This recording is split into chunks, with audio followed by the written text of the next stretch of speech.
Hello everyone, मेरा नाम है नीरज और स्वागत है आपका दर्शनम एकेडमी पर। दोस्तों, मैं आपसे माफ़ी चाहता हूं कि मैं हिंदी इंग्लिश वाली जो ग्रामर की क्लास है उसको काफ़ी दिनों से कंटिन्यू नहीं रख रहा हूं। उसके पीछे एक रीज़न था, क्योंकि मेरे इतनी ज़्यादा मेहनत करने के बावजूद आप लोग देख नहीं रहे थे। आप सिर्फ पीडीएफ के पीछे पड़े रहते हो और मुझे लगता है कि आप जब तक ऑडियो भी नहीं सुनते, वीडियो को नहीं देखते, आप सही से याद नहीं कर पाओगे। तो इसलिए मैं इसकी क्लास लगाता हूँ। मैंने केवल पीडीएफ भेजना स्टार्ट किया था तो काफ़ी लोगों ने उसका भी विरोध किया कि आप क्लास कंटिन्यू रखिए। तो उन्हीं की वजह से मैं क्लास वापस से कंटिन्यू कर रहा हूँ। आशा है कि इस बार आप क्लास ज़रूर देखोगे और मैं आपको ये गारंटी देता हूँ कि इतना क्वालिटी कंटेंट आपको कहीं नहीं मिलेगा यूट्यूब पे। और मैं क्या कर रहा हूँ, मतलब जैसे ये वन वर्ड है तो वन वर्ड क्या है, एक ही वर्ड से स्टार्ट होने वाले लगातार नहीं लिख रहा, अलग अलग बीच बीच में से लिख रहा हूँ, तो ताकि एग्जाम में भी ऐसे आएंगे आपके ना। तो उसी तरीके से आप अब अगर याद करोगे तो आपको ज़्यादा बेहतर तरीके से याद होंगे। अगर आप लगातार याद करोगे तो आपको तरीके से याद भी नहीं होंगे और एग्जाम में कभी भी लगातार नहीं पूछे जाते कि सारे ए के आगे, सारे कै के आगे। तो मैं मिक्स करके आपको पढ़ाता हूँ ना। तो चलिए स्टार्ट करते हैं। हमारे आरएस मेंस में, हाई कोर्ट एलडीसी में और पुलिस एसआई की जो भर्ती आएगी उसमें ये इंपॉर्टेंट है। इसकी हमारी वीक में 5 क्लास होती हैं और डेली हम टेस्ट सीरीज भी स्टार्ट करने वाले हैं जल्दी ही, तो हमारे साथ बने रहें। तो स्टार्ट करते हैं हम स्टार्टिंग में वन वर्ड से। पहला है वन हु वोलेट्स ए रूल और लो। वन हु वोलेट्स ए रूल और लो। वोलेट मतलब तोड़ना, वोलेट करना मतलब तोड़ना, रूल को या लो को मतलब कोई नियम को या कानून को तोड़ता है तो उसको हम बोलते हैं अपराधी। हिंदी में क्या बोलेंगे उसको? अपराधी। अपराधी। इंग्लिश में इसके लिए एक वर्ड यूज किया है, ट्रांसग्रेसर। ट्रांसग्रेसर क्या करते हैं? ट्रांसग्रेसर। कैसे याद करेंगे इसको? आपने सुना होगा अग्रेशन। अग्रेशन क्या होता है? गुस्सा, क्रोध, ठीक है, गुस्सा। और गुस्सा करने वाला क्या होता है? अग्रेसर। अग्रेसर, ठीक है, अग्रेसर। तो उसी अग्रेसर से आप याद कर लो कि जो गुस्सा करेगा ना वो ही अपराध करेगा, और उसी से क्या बन गया? ट्रांसग्रेसर, ठीक है, ट्रांसग्रेसर। नेक्स्ट है highly poisonous effect. Highly poisonous effect. Poison होता है जहर, मतलब जहर का अत्यधिक अगर प्रभाव हो जाए तो उसको हम हिंदी में उसके लिए एक वही वर्ड यूज करता है, जहरीला। जहरीला, ठीक है। और इंग्लिश में इसके लिए वर्ड यूज करते हैं हम वायरुलेंट, ठीक है, virulent. Virulent, VIRULENT, virulent. Virulent, ठीक है। आप इसको रट लेना, याद कर लेना। नेक्स्ट है जर्नी बाय वाटर और सी। जर्नी बाय वाटर और सी मतलब क्या है? जर्नी मतलब यात्रा, किसके द्वारा? वाटर के द्वारा या सी के द्वारा, मतलब पानी से अगर यात्रा करेंगे तो हम उसको बोलते हैं समुद्री यात्रा। समुद्री यात्रा बोलेंगे हिंदी में। इंग्लिश में उसको हम बोलेंगे वोयेज। वोयेज, ठीक है, वोयेज। याद इसको कैसे करेंगे? तो समुद्री यात्रा बूढ़ा तो करेगा नहीं, ठीक है, जवान ही करेगा, तो वो एज होनी चाहिए इसके लिए, ठीक है, वो एज होनी चाहिए। कौन सी एज? युवा अवस्था वाली एज होनी चाहिए, वो एज होनी चाहिए। तो समुद्री यात्रा करने के लिए, क्योंकि न तो बच्चा करेगा और न बूढ़ा करेगा, तो कौन सी एज होनी चाहिए? वो एज होनी चाहिए, ठीक है, वो एज होनी चाहिए। वो एज कौन सी? तो युवा अवस्था वाली, ठीक है, युवा अवस्था वाली एज होनी चाहिए, तो ही समुद्री यात्रा कर पाएगा। तो क्या है? जर्नी बाय वाटर और सी मतलब समुद्री यात्रा, वोएज। मैं इसके लिए थोड़ा सा ये देसी तरीके काम ले रहा हूं, तभी आपको याद हो पाएंगे, अदरवाइज इतने सारे हैं। अब तो एक खत्म होने की कगार पे आ गए वन वर्ड। हमने अब तक काफी सारे कवर कर लिए। अगर आप सारी क्लासेस देखोगे, सारी पीडीएफ पढ़ोगे तो आपको याद नहीं होंगे बिना किसी ट्रिक के, इसलिए मैं आपको साथ साथ ट्रिक भी बताते हुए चल रहा हूं। नेक्स्ट है फिट ऑफ बैड टेम्पर और एंगर। टेम्पर होता है गुस्सा, आवेश, ठीक है, एंगर मतलब आवेश, ठीक है, बुरा, गुस्सा, आवेश, एंगर। तो उसको इसके लिए आप इसका हिंदी अर्थ जानने की कोशिश करोगे तो अजीब सा मिलेगा। आप ये याद रखो बस, बैड टेम्पर और एंगर, मतलब एंगर या फिर टेम्पर जो होता है ना उसको गुस्सा बोलते हैं। इसी के लिए एक वर्ड यूज किया जाता है, टेंट्रम, ठीक है, टेंट्रम। टेंट्रम, टेंट्रम यहाँ पे लिख देता हूं कहीं पीडीएफ में कट न जाए। टेंट्रम, ठीक है, टेंट्रम, आवेश, टेंट्रम, ठीक है। नेक्स्ट है cry out in shrill voice. Shrill मतलब तीखी या तेज। Cry out in shrill voice मतलब तीखी आवाज में क्या करना? चिल्लाना। चिल्लाना, उसको हम बोलते हैं स्क्रीच, चीखना।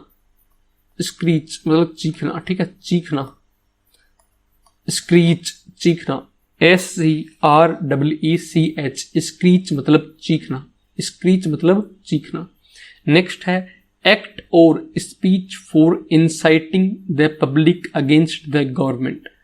एक्ट और स्पीच मतलब कोई कार्य करो ऐसा या फिर आप स्पीच दो। For inciting the public, inciting होता है भड़काना या उकसाना, किसको? पब्लिक को। अगेंस्ट द गवर्नमेंट मतलब कोई ऐसा कार्य करे या फिर भाषण दे लोगों को भड़का, जो कि लोगों को भड़काए सरकार के खिलाफ, ठीक है, तो उसको हम बोलते हैं राजद्रोह या राजसत्ता के विरुद्ध आंदोलन। राजद्रोह या राजसत्ता के विरुद्ध आंदोलन। इंग्लिश में इसको हम बोलते हैं sedition. Sedition, okay, sedition, sedition, ठीक है, सेडिशन। नेक्स्ट है kill by putting pressure on the throat. Throat होता है गला, थ्रोट क्या होता है? गला। या फिर टू अप्लाई प्रेशर मतलब क्या होता है? पुटिंग प्रेशर ऑन थ्रोट, गले पर दबाव लगाकर उसको मारना, मतलब गला दबाकर मारना। इंग्लिश में इसको, हिंदी में क्या बोलेंगे? गला दबाकर मारना। इंग्लिश में इसको क्या बोलेंगे? स्ट्रेंगुलेट, स्ट्रेंगुलेट। आप अगर इसकी स्पेलिंग को देखोगे उसी में आपको याद हो जाएगा। सबसे पहले था स्ट्रेन। स्ट्रेन की वैसे स्पेलिंग होती है STR, या ये स्ट्रेन होता है तनाव देना या फिर बल लगाना, ठीक है। वैसे तो बल लगाना नहीं होता, तनाव ही होता है इसका अर्थ, लेकिन हम मान सकते हैं कि स्ट्रेन दे रहे हैं किसी पर तो बल लगा रहे हैं, ठीक है। ये क्या है? यहाँ पे आई नहीं है, वैसे नॉर्मल आप अर्थ देख सकते हो कि ये भी स्ट्रेन ही है। तो स्ट्रेन से क्या हो गया? गला मतलब तनाव देना, किस पे? गले पर, ठीक है। गला, स्ट्रेन ऑन गला, ठीक है। स्ट्रेन गला, स्ट्रेन गला। तो क्या है? स्ट्रेंगुलेट का क्या बना लिया हमने? स्ट्रेन है पहले, फिर गला है, ठीक है। मतलब गले पर हमने तनाव दिया है, स्ट्रेन किया है, मतलब प्रेशर दिया है ना, तो गला दबाकर मारने को क्या बोलेंगे? Strangulate, strangulate, okay. नेक्स्ट है an effect which has a reference to the past. An effect which has a reference to the past, एक ऐसा इफेक्ट, ऐसा प्रभाव, कोई बात, which has a reference to the past मतलब जिसका पास्ट से कोई लेना देना है, पास्ट से लेना देना है, तो उसको हम बोलेंगे रेट्रोस्पेक्टिव। रेट्रोस्पेक्टिव, आप इस वर्ड को रट लो, क्या बोलते हैं? रेट्रोस्पेक्टिव। ये आप जब भी पॉलिटी पढ़ोगे उसमें भी काम आएगा। इसको हम बोलते हैं भूतलक्षी प्रभाव। भूतलक्षी प्रभाव, भूतलक्षी प्रभाव मतलब आज की किसी बात का अगर पहले से कोई संबंध है तो हम उसको बोलते हैं भूतलक्षी, ठीक है, भूतलक्षी। Retrospective, retrospective. नेक्स्ट है act of forecasting by examining present. Forecasting होता है आगे का पता लगाना, अनुमान लगाना, भविष्यवाणी करना, ठीक है। Act of forecasting by examining present, आज का अगर हम आज के आधार पे आगे का पता लगा रहे हैं तो उसको हम बोलते हैं भविष्यवाणी करना। हिंदी में तो भविष्यवाणी करना। इंग्लिश में इसके लिए वर्ड यूज करते हैं प्रोग्नोस्टिकेशन। प्रोग्नोस्टिकेशन,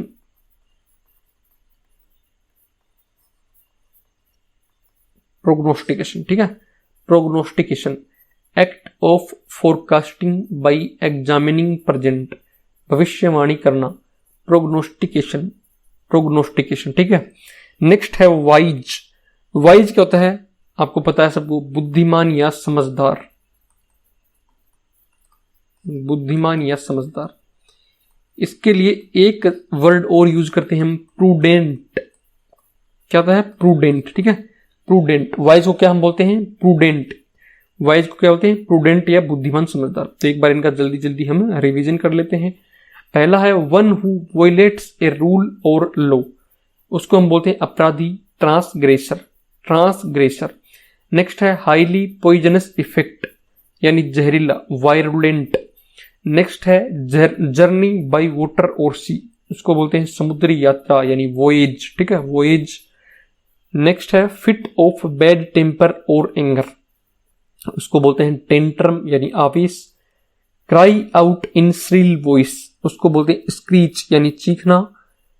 नेक्स्ट है एक्ट और speech for inciting the public against the government, उसको हम बोलते हैं राजद्रोह, सेडिशन, राजद्रोह, सेडिशन। नेक्स्ट है kill by putting pressure on the throat या फिर टू अप्लाई प्रेशर यानी गला दबाकर मारना, उसको हम बोलते हैं स्ट्रेंगुलेट, स्ट्रेंगुलेट। नेक्स्ट है an effect which has a reference to the past, past से कोई उसका संदर्भ है, पास्ट में कोई संदर्भ है, पास्ट में कोई इफेक्ट है उसका, तो उसको हम बोलते हैं रेट्रोस्पेक्टिव, रेट्रोस्पेक्टिव, ठीक है, रेट्रोस्पेक्टिव, भूतलक्षी। नेक्स्ट है act of forecasting bye examining present, यानी भविष्यवाणी करना, भविष्यवाणी को बोलते हैं प्रोग्नोस्टिकेशन, प्रोग्नोस्टिकेशन, ठीक है। नेक्स्ट है वाइज यानी बुद्धिमान या समझदार, इसको हम बोलते हैं प्रूडेंट या फिर समझदार, बुद्धिमान, प्रूडेंट। अब हम देखेंगे ईडियम्स इंग्लिश में, ठीक है। ईडियम्स क्या होते हैं? मुहावरे। पहला है to flog a dead horse, to flog a dead horse मतलब एक मरा हुआ घोड़ा है, उस पर हम फ्लो कर रहे हैं। फ्लो क्या होता है? कोड़े मारना, ठीक है, कोड़े मारना। अगर मरे हुए घोड़े को आप कोड़े मारोगे तो वो उठेगा थोड़ी, तो यानी हम व्यर्थ प्रयास कर रहे हैं, ठीक है, व्यर्थ कार्य कर रहे हैं। तो हिंदी में इसको क्या बोलेंगे? व्यर्थ कार्य करना, व्यर्थ कार्य करना। इंग्लिश में इसको बोलेंगे to do a useless work, useless work. आपको हिंदी इनकी याद रखनी है साथ में, क्योंकि आप इंग्लिश में हर चीज को याद नहीं कर पाओगे। आप अगर आप साथ में हिंदी याद रखोगे तो आपको ये समझ में आ जाएगा कि इसका अर्थ क्या था। टू डू यूजलेस वर्क मतलब यूजलेस कार्य करना जिसका कोई मतलब नहीं है ना। तो आप ऑप्शन में तो आपकी इंग्लिश आएगी, हिंदी नहीं आएगी, लेकिन आपको हिंदी साथ में याद रखनी है ताकि आप इसको दोनों को कनेक्ट कर। नेक्स्ट है ए क्लोज फिस्टेड मैन, ए क्लोज फिस्टेड मैन। क्लोज मतलब बंद, फिस्टेड, फिस्ट मतलब मुट्ठी, मैन एक जिस आदमी की मुट्ठी बंद है उसको हम बोलते हैं कंजूस, कंजूस, ठीक है। कंजूस या हिंदी में इसके लिए कहते हैं कृपण, कृपण, ठीक है। तो साथ साथ में आप वो भी देख लो हिंदी वाला वर्ड जो पर्यायवाची है। इंग्लिश में इसको बोलते हैं माइजर, ठीक है, माइजर, माइजर, ठीक है, माइजर। नेक्स्ट है make a quick buck off, make a quick buck off, इसको बोलते हैं इंग्लिश में धोखा देना, धोखा देना। हिंदी में बोलते हैं धोखा देना, इंग्लिश में इसको क्या बोलेंगे? चीट, ठीक है, cheat. Make a quick buck off यानी धोखा देना या चीट। वैसे अगर हम यहाँ पे सर्च करेंगे हम जैसे किसी भी डिक्शनरी वगैरह में, तो इसका अर्थ हमें दिखाएगा पैसे कमाना, पैसे कमाना। तो मैंने इस कैसे जोड़ा, आप ये याद रख लो, make a quick buck off होता है पैसे कमाना। पैसे कैसे कमाएगा वो? लोगों को धोखा देके ना। कैसे कमाएगा? लोगों को धोखा देके, ठीक है। तो make a quick buck off धोखा देना हो गया, इंग्लिश में इसको बोलेंगे चीट। अगर आपको यही याद नहीं रखना है तो ये डायरेक्ट ये याद रख लेना, धोखा देना। नेक्स्ट है to put on airs, to put on airs. Put, put मतलब डालना, ऑन एयर्स हवा में। एयर्स को अगर हम हवा माने तो हवा में डालना यानी हवा में उछालना मान लो आप, ठीक है। किसी को हम हवा में उछाल रहे हैं तो वो क्या है? महत्वपूर्ण है ना। उसने बहुत अच्छा काम किया है, उसको हवा में उछाल रहे हैं, उसने बहुत अच्छा काम किया है, यानी वो महत्वपूर्ण है सबके लिए, ठीक है। तो महत्वपूर्ण होना, टू पुट ऑन एयर्स क्या हो गया? महत्वपूर्ण होना। टू लुक इम्पोर्टेंट, इंग्लिश में क्या बोलेंगे? To look important. और अब मैं इनका बार बार रिवीजन नहीं कराऊंगा, अब एक बार इसको देख लेना क्योंकि इसमें फिर काफी लंबा वीडियो बनेगा। अभी तक 3 टॉपिक और बचे हुए हैं हिंदी वाले, तो ज्यादा लंबा वीडियो ना हो इसके लिए मैं वापस रिवीजन नहीं करवाऊंगा इसका। अब अभी ध्यान दे लेना। नेक्स्ट है from pillar to post, from pillar to post. Pillar to post मतलब यहाँ पे आपके पास पिलर है ना, जैसे कोई पुलिया जा रहा है, यहाँ पे आपके पास पिलर है, ठीक है। और यहाँ पे आपकी पोस्ट ऑफिस है ना, पोस्ट ऑफिस है। इस पिलर के पास आप रह रहे हो ना, पिलर के पास रह रहे हो और आपको कोई पोस्ट ऑफिस में काम है ना, तो आप एक बार फ्रॉम पिलर टू पोस्ट आ रहे हो, फिर post, from pillar to post मतलब फिर पोस्ट से पिलर जा रहे हो, फिर पिलर से पोस्ट आ रहे हो, फिर पोस्ट से पिलर, मतलब फ्रॉम पिलर टू पोस्ट मतलब इन दोनों के बीच में चक्कर काट रहे हो बार बार में ना। अर्थात हिंदी में इसको बोलेंगे दर दर की ठोकरें खाना। इसका कोई लॉजिक नहीं है, मैंने याद करने के लिए बताया है, कोई वो नहीं है। दर दर की ठोकरें खाना, ठीक है, दर दर की ठोकरें खाना। अगर आपको ये पसंद नहीं है तो आप वो बता दो, बाकी ये चीज मैं करूंगा क्योंकि याद इसी से होता है ना। दर दर की ठोकरें खाना होता है फ्रॉम पिलर टू पोस्ट, दर दर की ठोकरें खाना। इंग्लिश में इसको बोलेंगे from one place to another, from one place to another. अब हम हिंदी में स्टार्ट करते हैं शब्द युग्म, ठीक है। पहला है कर्ण। कर्ण क्या होता है? जब आप कारक पढ़ोगे तो कर्ण कारक जहां पे आता है तो उसमें यूज करते हैं हम, जो हम साधन यूज करते हैं कहीं पे भी। जैसे राम ने रावण को तीर से मारा, तो तीर यहाँ पे साधन है, तो इसलिए यहाँ पे कर्ण कारक है, ठीक है। तो कर्ण क्या है? साधन होता है।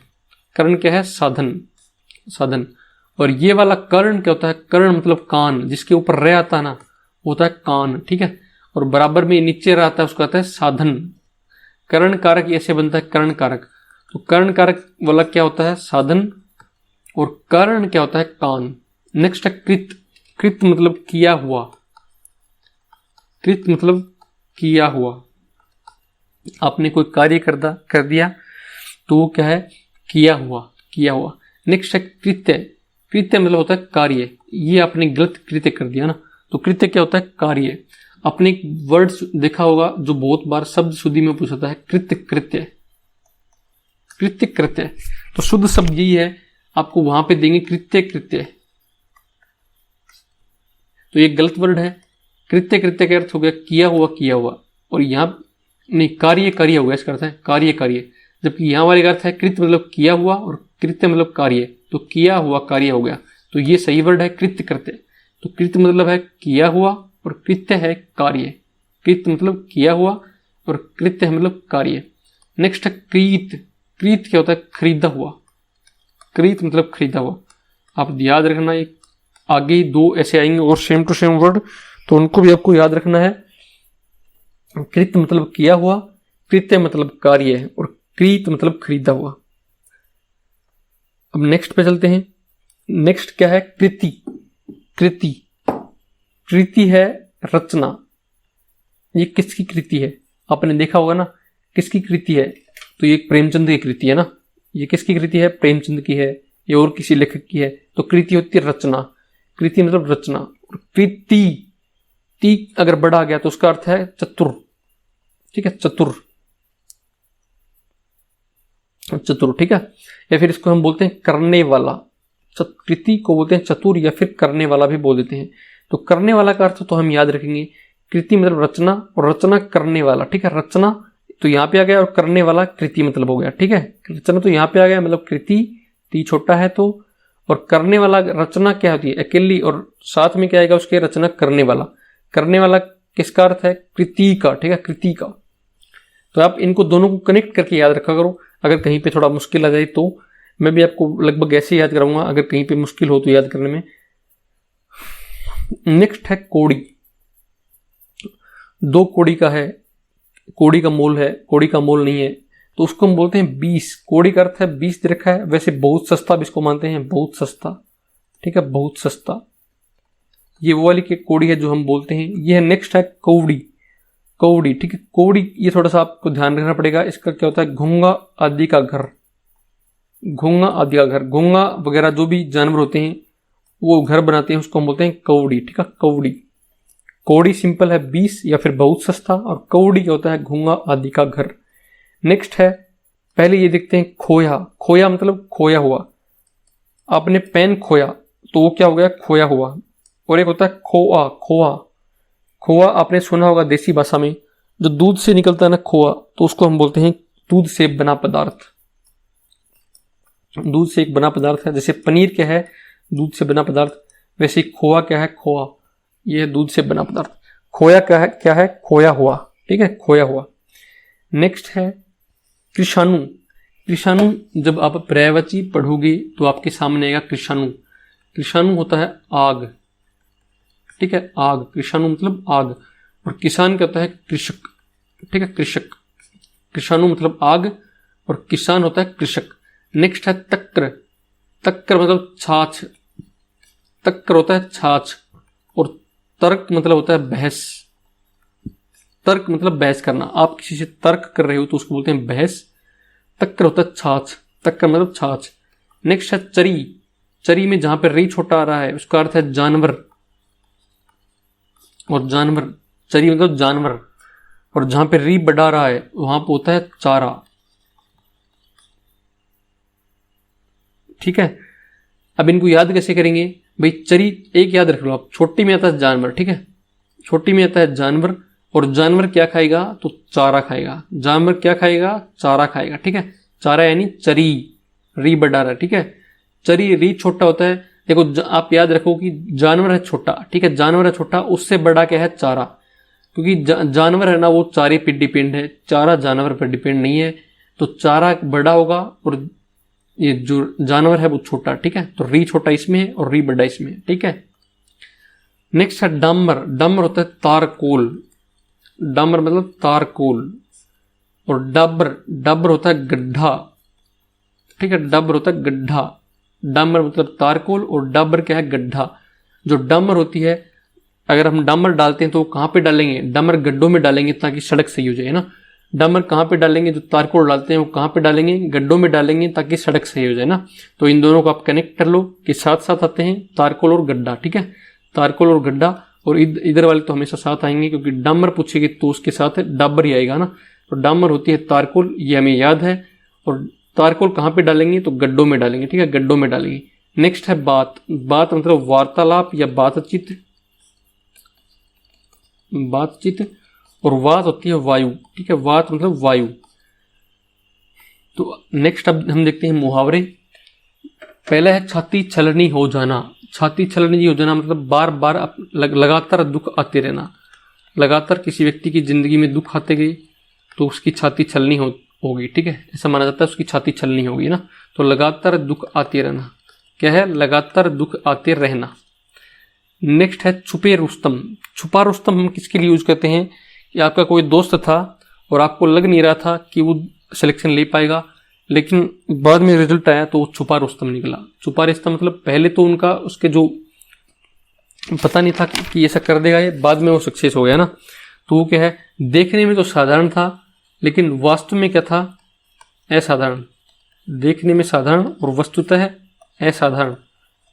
आपको एग्जैक्ट याद रखना जरूरी नहीं है, आप ऐसे भी याद रख सकते हो कि किसी ऐसे व्यक्ति का अचानक मतलब सफलता प्राप्त करना जिसकी कोई उम्मीद नहीं थी ना। तो छुपा रुस्तम उसको बोलते हैं। नेक्स्ट है टिम टाम करना। टिम टाम करना तो आपको पता ही होगा, मेकअप वगैरह करना, तो उसको हम दिखाते हैं बनावटी श्रृंगार। टिम टाम करना मतलब बनावटी श्रृंगार। क्यों टिम टाम कर रखा है ना, क्यों टिम टाम करते हो इतना, मतलब बनावटी श्रृंगार या फिर दिखावा। नेक्स्ट है जोंक की तरह लगना। जोंक की तरह लगना मतलब अगर आप पढ़ाई से जोंक की तरह लग गए हो तो आपका सिलेक्शन फिक्स है। तो ये क्या है, जोंक की तरह लगना मतलब काम से चिपकना, क्योंकि जोंक एक बार लग जाती है ना तो वो मुश्किल से छोड़ती है, इसलिए मतलब चिपक जाती है बिल्कुल ना काम से। अपना जो भी उसका खून चूसना काम है तो वो क्या चिपक जाती है उससे, इसलिए जोंक की तरह लगना क्या है, काम से चिपकना। क्या है, काम से चिपकना। नेक्स्ट है ढिंढोरा पीटना। ढिंढोरा पीटना, तो ढिंढोरा आपको सुना होगा कि अगर किसी का मान लो सिलेक्शन हो गया, किसी की कुछ सफलता प्राप्त कर ली, तो लोग उसको क्या बोलते हैं, ढिंढोरा पीटते हैं ना। उसको क्या करते हैं, प्रचारित करते हैं, उसका प्रचार प्रसार करते हैं, तो उसको बोलते हैं अति प्रचारित करना। अति प्रचारित करना, या फिर ये एग्जैक्ट याद रखना जरूरी नहीं है, आप इसको ये भी बोल सकते हो प्रचार प्रसार करना ना, प्रचार प्रसार करना।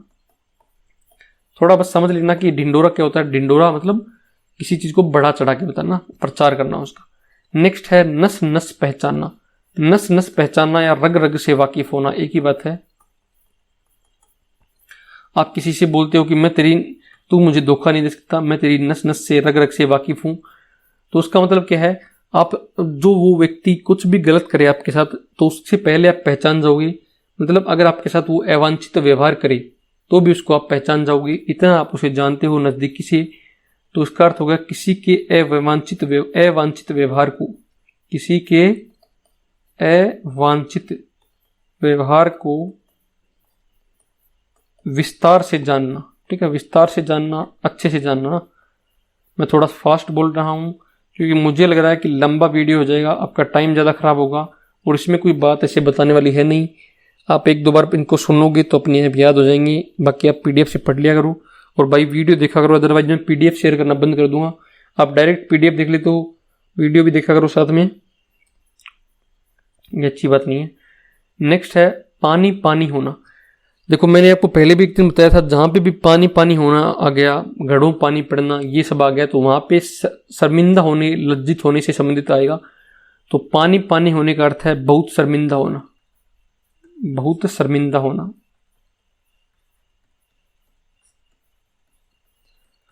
नरेश ने पड़ोस की दुकान से चोरी कर ली, लेकिन उसे जब सीसीटीवी कैमरे में पकड़ लिया गया तो वो पानी पानी हो गया, मतलब बहुत शर्मिंदा हो गया। ऐसे आप वाक्य में प्रयोग करके देख लिया करो इनका, है ना। नेक्स्ट है भाड़ झोंकना। भाड़ झोंकना मतलब होता है निरर्थक प्रयास करना, निरर्थक समय गुजारना, निरर्थक समय गुजारना। घर पर भाड़ झोंकने से कुछ नहीं होगा, कुछ काम धंधा करो, मतलब निरर्थक समय गुजारने से कुछ नहीं होगा, कुछ काम धंधा करो ना। तो भाड़ झोंकना का अर्थ है निरर्थक समय गुजारना, निरर्थक समय गुजारना। नेक्स्ट है सिक्का जमाना, सिक्का जमाना। ईस्ट इंडिया कंपनी ने प्लासी के युद्ध के बाद में भारत में अपना सिक्का जमा लिया। मतलब ये क्या होता है, सिक्का जमाना मतलब अपना प्रभाव स्थापित कर लिया ना, तो अपना प्रभाव स्थापित कर लेना, अपना प्रभाव स्थापित कर लेना। मुहावरा कोई भी हो, अगर जैसे भाड़ झोंकना है, ये वर्ड हमने सुना नहीं बहुत बार, तो इसको आप रट लो, याद कर लो। बाकी अगर आप ऐसा नॉर्मल जैसे सिक्का जमाना है तो हमने बहुत बार सुना है, तो आप वाक्य में प्रयोग करके उसको देख सकती हो, तो अपने आप याद आ जाएगा। ठीक है। नेक्स्ट है कौड़ी के मोल बिकना। कौड़ी के मोल मैंने आपको थोड़ी देर पहले बताया था, कौड़ी के मोल बिक रहा है तो वो मतलब बहुत सस्ता है, बहुत सस्ता होना, बहुत सस्ता होना। अब हमारे बच्चे हैं केवल वाक्यांश के लिए एक शब्द, ये देखने के ये हम जैसे पढ़ेंगे हमारा पूरा वीडियो खत्म हो जाएगा। और उम्मीद है आपको वीडियो पसंद आ रहा होगा, अपने दोस्तों के साथ इसको शेयर भी करो यार। तो स्टार्ट करते हैं। जिसको प्रसन्न करना कठिन है, जिसको प्रसन्न करना कठिन है। एक मैंने आपको थोड़े दिन पहले बताया था कि जो शीघ्र प्रसन्न हो जाए, तो शीघ्र प्रसन्न हो जाए उसको बोलते हैं आशुतोष। किसको बोलते हैं आशुतोष? शिव जी को ना, शिव जी को बोलते हैं आशुतोष। लेकिन जिसको प्रसन्न करना कठिन है, प्रसन्न करना कठिन है मतलब ऐसा जो देवता है कोई जिसको प्रसन्न करना कठिन है, मतलब उसको आराधना करना मुश्किल है, आराध्य उसका मुश्किल है, तो हम उसको बोलते हैं दुराराध्य। दुराराध्य, दुर प्लस आराध्य, मतलब कठिन के लिए मैंने आपको बताया था दुर उपसर्ग यूज करते हैं, और आराध्य मतलब जिसको आराधना करना कठिन है तो आराध्य हो गया, तो दुर प्लस आराध्य क्या हो गया? दुराराध्य। ठीक है, दुराराध्य। कठिन जहां पे वर्ड यूज करेंगे तो वहां पे दुर उपसर्ग लगेगा। ठीक है, दुर उपसर्ग लगेगा। नेक्स्ट है वह बच्चा जो माँ के दूध पर निर्भर हो। वह बच्चा जो माँ के दूध पर निर्भर हो, ये बहुत इजी है अगर आपको ऑप्शन दिया जाएगा। बाकी मेंस वगैरह में आप देखोगे ना तो उस टाइम थोड़ा सा दिक्कत आएगी, तो उसके लिए सही वर्ड होता है दूध मुंह। ठीक है, दूध मुंह, दूध मुंह। नेक्स्ट है द्वीप, द्वीप में जन्मा। द्वीप में जन्मा उसको बोलते हैं द्वेपायन। ठीक है, द्वेपायन, द्वेपायन। ओके, द्वेपायन, द्वीप प्लस आयन। ठीक है, द्वीप प्लस आयन। तो इसमें दीर्घ संधि है, और ये द्वे कैसे बन गया ये आपको मैं जब प्रत्यय पढ़ेंगे उस टाइम बताऊंगा कि ये द्वे यहाँ पे दो मात्रा कैसे लगी। आप बने रहें, वो समझाने वाले टॉपिक हैं, बहुत अच्छे तरीके से आपको करवा दूंगा। लेकिन आपको सपोर्ट करना होगा, कंटिन्यूस हमारे वीडियो देखा करो, लाइक करो, शेयर करो, तो जो भी समझने वाले हिंदी के टॉपिक हैं वो भी आपको अच्छे तरीके से मैं करवा दूंगा। तो द्वीप में जन्मा क्या है? द्वेपायन। नेक्स्ट है जो यह मानता है कि संसार में कुछ भी अच्छा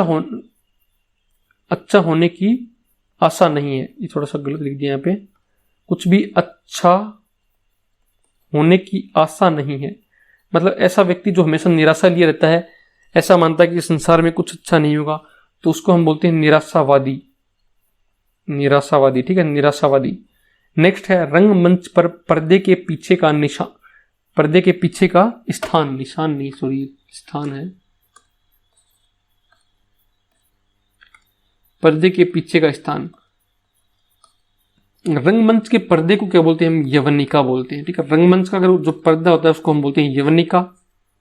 रंगमंच के पर्दे का गिरना उसको बोलते हैं यवनिका पतन। ठीक है, यवनिका पतन। और रंगमंच जो होता है उसके पीछे का स्थान होता है उसको हम बोलते हैं नेपथ्य। ठीक है, नेपथ्य, ये इंपॉर्टेंट है, थोड़ा याद रखना इसको, इंपॉर्टेंट है। ठीक है, नेपथ्य, नेपथ्य। नेक्स्ट है जो पूरी तरह से पक चुका है या पारंगत हो चुका है उसको हम बोलते हैं परिपक्व। परिपक्व, परिपक्व। नेक्स्ट है संध्या और रात्रि के बीच का समय। संध्या और रात्रि का बीच का समय, ये इंपॉर्टेंट है, काफी बार पूछा जा चुका है एग्जाम में। उसको हम बोलते हैं प्रदोष। ठीक है, प्रदोष, प्रदोष, या इसके लिए हम बोलते हैं पूर्व रात्रि, मतलब रात्रि से पहले का समय, रात्रि से पूर्व का समय, तो उसको पूर्व रात्रि भी बोलते हैं, या फिर प्रदोष इसके लिए एक प्रचलित शब्द है। ये इंपॉर्टेंट है, इसको याद रखना, प्रदोष को। और दिन और जो रात्रि होता है उसके समय को हम बोलते हैं, यानी संध्या का समय, जब गायें वापस लौटती हैं चर के, तो उसको हम बोलते हैं गोधुली बेला। गोधुली बेला। और संध्या और रात्रि के बीच के समय को बोलते हैं प्रदोष या पूर्व रात्र। नेक्स्ट है जिसका हृदय टूट गया हो उसको हम बोलते हैं भग्न हृदय, भग्न हृदय, ठीक है, भग्न हृदय। नेक्स्ट है जो एक से अधिक कीमत का हो, कीमत मतलब मूल्य और एक से अधिक मतलब बहु, बहु तो क्या बन गया बहुमूल्य, ठीक है, बहुमूल्य। और जिसका कोई मूल्य नहीं हो तो उसको हम बोलते हैं अनमोल या, ठीक है, अनमोल बोलते हैं उसको, अनमोल, जिसका कोई मूल्य नहीं हो। और जिसका एक से अधिक मूल्य हो तो उसको बोलते हैं बहुमूल्य। तो थैंक यू एवरीवन हमारा वीडियो देखने के लिए। आशा है आपको ये वीडियो पसंद आया होगा और हमारी जो मेहनत है उसको आप सफल बनाइए, क्योंकि अगर आप वीडियो देखोगे तो हमारा मोटिवेशन बना रहेगा, हमें कुछ फ़ायदा होगा तो अब आपको फ़ायदा देंगे। और अगर कोई इसमें कुछ सजेशन हो तो आप कमेंट बॉक्स में बेझिझक रख सकते हैं, उसको मैं अप्लाई करने की पूरी कोशिश करूँगा। तो थैंक यू एवरीवन, लाइक करें वीडियो को, शेयर करें एंड चैनल को सब्सक्राइब करें। हमारी टेस्ट सीरीज भी जल्दी ही स्टार्ट होने वाली है और टेलीग्राम पर आप इसकी PDF भी पा सकते हो। तो थैंक यू एवरीवन।